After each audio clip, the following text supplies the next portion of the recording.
जिला पठानकोट जो कि एक सीमावर्ती जिला है और सीमावर्ती जिला होने के कारण सुरक्षा की दृष्टि से बहुत महत्वपूर्ण हो जाता है और इसी महत्व को देखते हुए आज पंजाब के राज्यपाल गुलाब चंद कटारिया ने सीमावर्ती क्षेत्र बमियाल का दौरा किया। वहीं इस मौके पर उन्होंने सीमावर्ती क्षेत्र की स्थितियों को जानने के लिए ग्राम रक्षा समितियों के साथ बैठक की और लोगों की ज़रूरतों पर चर्चा की और कई नई जानकारी भी लोगों के साथ साझा की जिसका लोग इंतज़ार कर रहे थे। बने रहो हमारे साथ और देखते रहो पंजाब जेके न्यूज़।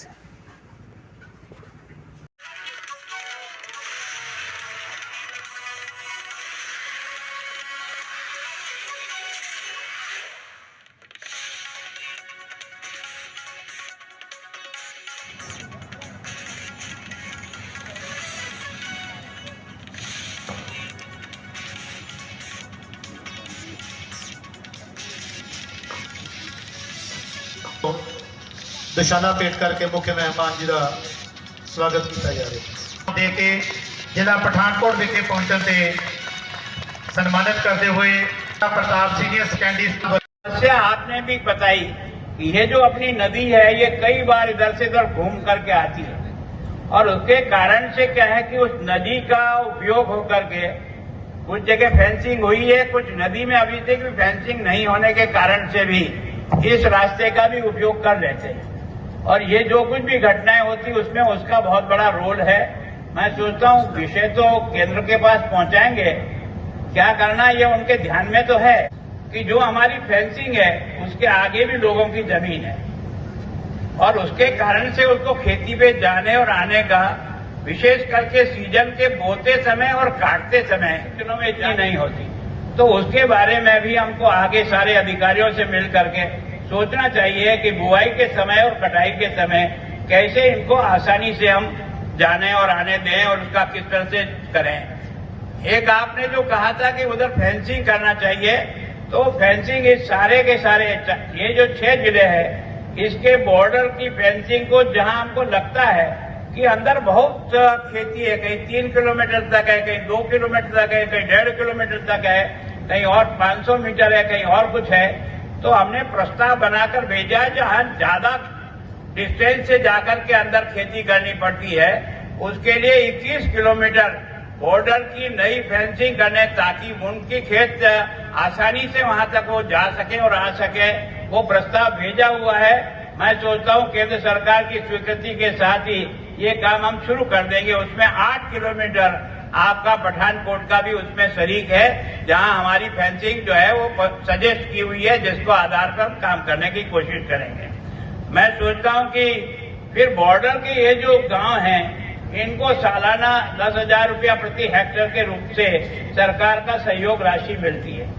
22 तक की तो मिल गई लेकिन 23 की अभी तक नहीं मिली है। मैं सोचता हूं आपको मुझे दोनों को इस बारे में परसू करना चाहिए ताकि इनको ये राशि समय पर इनके पास उपलब्ध हो जाए, इसके बारे में हमको देखना चाहिए।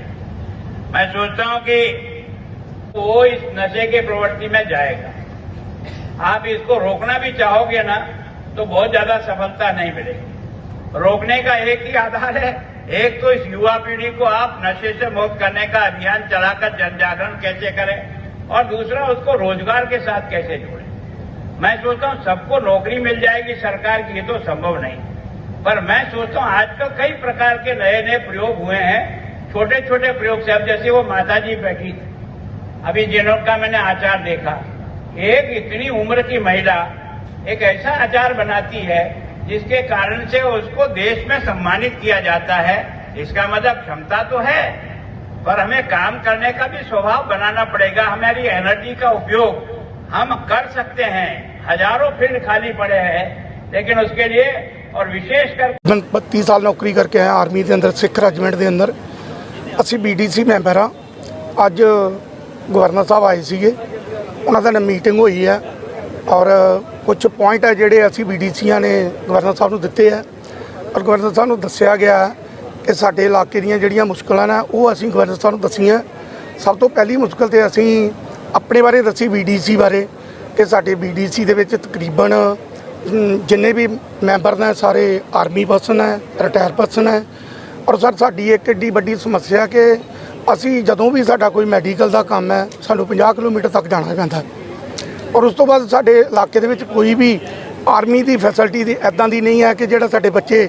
ਆਰਮੀ ਸਕੂਲ ਦੇ ਵਿੱਚ ਪੜ੍ਹ ਸਕਣ ਕਿ ਸਾਡੇ ਬੱਚੇ ਇੱਥੋਂ 50 ਕਿਲੋਮੀਟਰ ਤੇ ਜਾ ਕੇ ਕਿਹੜੀ ਫੈਸਿਲਿਟੀ ਲੈ ਸਕਦੇ ਆ। ਨੰਬਰ 2 ਤੇ ਨਾ ਕੋਈ ਇੱਧਰ ਮੈਡੀਕਲ ਦੀ ਫੈਸਿਲਿਟੀ ਹੈ ਸਾਡੇ ਕੋਲ, ਨਾ ਆਰਮੀ ਦੇ ਵਿੱਚ ਬੱਚੇ ਸਾਡੇ ਪੜ੍ਹ ਸਕਦੇ ਆ, ਨਾ ਮੈਡੀਕਲ ਅਸੀਂ ਲੈ ਸਕਦੇ ਆ। ਮੈਡੀਕਲ 50 ਕਿਲੋਮੀਟਰ ਦੂਰ ਆ ਇੱਥੋਂ। ਜਦੋਂ ਬੰਦਾ ਰਾਤ ਨੂੰ ਬਿਮਾਰ ਹੋ ਜਾਂਦਾ ਦੱਸੋ ਕਿ 50 ਕਿਲੋਮੀਟਰ ਤੱਕ ਇਨਸਾਨ ਜਾਂਦੇ ਉਹ ਖਤਮ ਹੋ ਜਾਂਦਾ। ਇਸ ਕਾਰਨ ਸਾਡੇ ਇਲਾਕੇ ਦੇ ਵਿੱਚ ਪਿਛੜਿਆ ਇਲਾਕਾ ਹੈ,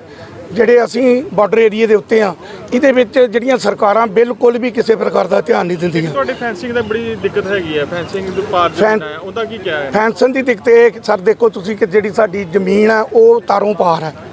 ਤੇ ਕਾਫੀ ਮੁਸ਼ਕਲਾਂ ਪੇਸ਼ ਆਉਂਦੀਆਂ ਕਿਉਂਕਿ ਪਾਰਲੇ ਪਾਸੇ ਤਕਰੀਬਨ 2-2.5 ਕਿਲੋਮੀਟਰ ਤੱਕ ਹੈ ਜਿਹੜੀ ਦੁਨੀਆ ਜਿਹੜੀ ਹੈ ਉਹਨਾਂ ਦੀਆਂ ਜ਼ਮੀਨਾਂ ਨੇ, ਕਿਸੇ ਦੀ 100 ਕਿੱਲਾ ਜ਼ਮੀਨ ਹੈ, ਕਿਸੇ ਦੀ 50 ਕਿੱਲੇ ਜ਼ਮੀਨ ਹੈ, ਕਿਸੇ ਦੀ 40 ਕਿੱਲੇ ਜ਼ਮੀਨ ਹੈ। ਜਿਹੜੀ ਬਾਰਡਰ ਸਿਕਿਉਰਿਟੀ ਫੋਰਸ ਹੈ ਉਹ ਰਾਤ ਆਪਾਂ ਨੂੰ ਜਾਣ ਨਹੀਂ ਦਿੰਦੀ ਹੈ। ਜਿਹੜਾ ਜ਼ਮੀਨ ਦਾ ਕੰਮ ਹੈ ਇਹ ਰਾਤ ਦਿਨ ਇਨਸਾਨ ਨੂੰ ਮਰਨਾ ਪੈਂਦਾ ਜ਼ਮੀਨਾਂ ਦੇ ਅੰਦਰ, ਫਿਰ ਜਾ ਕੇ ਫਸਲ ਪੈਦਾ ਹੁੰਦੀ ਹੈ। ਇਸ ਕਾਰਨ ਇਹ ਸਾਨੂੰ 10 ਵਜੇ ਪਾਰ ਟਪਾਉਂਦੇ ਆ, ਮੰਮੀ ਕਹਿੰਦੇ 4 ਵਜੇ ਵਾਪਸ ਆ ਜਾਓ। ਜਦੋਂ ਅਸੀਂ ਆਪਣਾ ਕੋਈ ਸਮਾਨ ਲੈ ਕੇ ਆਉਣਾ ਪੈਂਦਾ ਸਾਡਾ ਖਲਾਰਾ ਪਿਆ ਹੁੰਦਾ। ਇਸ ਕਾਰਨ ਅਸੀਂ ਇਹਨਾਂ ਨੂੰ ਦੱਸਿਆ, ਗਵਰਨਰ ਸਾਹਿਬ ਨੂੰ ਦੱਸਿਆ ਕਿ ਜਿਹੜੀ ਤਾਰ ਹੈ ਇਹ ਬਾਰਡਰ ਦੇ ਜ਼ੀਰੋ ਲਾਈਨ ਦੇ ਉੱਤੇ ਬਿਲਕੁਲ ਲਿਜਾਈ ਜਾਏ ਤਾਂ ਜੀ ਸਾਡੀਆਂ ਜਿਹੜੀਆਂ ਪਰੇਸ਼ਾਨੀਆਂ ਉਹਨਾਂ ਨੂੰ ਦੂਰ ਕੀਤਾ ਜਾਏ।